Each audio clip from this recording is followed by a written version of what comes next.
егер телефонымыздың сенсоры ұрылып, сынып, не болмаса басқа жағдайларға байланысты істемей қалса, телефонды ары қарай қалай қолдана беруге болады?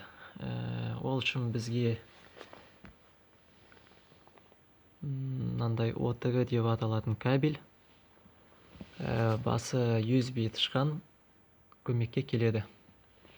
Бұларды қалай қолданамыз? Тышқанды мына OTG кабельдің мына басына қосамыз. Ал мына басын телефонның зарядталатын жағына қосамыз.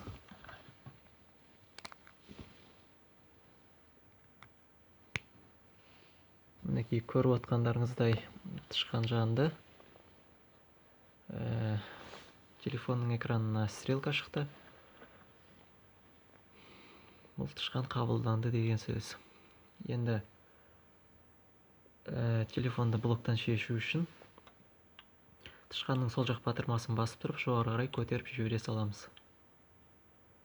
Ал енді менюға альбом, фото, галерея дегендерге кіру үшін тышқанның сол жақ батырмасын қолдана береміз.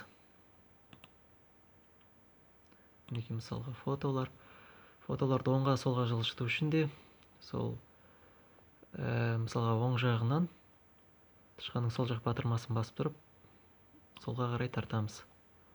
Егер кері қайту керек болса, дәл солай сол жағынан тышқанның сол жақ батырмасын басып тұрып, оңға қарай тартамыз. Енді мен сіздерге бұл видеоны Sony телефонда көрсетіп отырмын. Бұда артқа шығу үшін тышқанның сол жағын бір рет бассақ экранға, мінекей артқа деген өз шығады.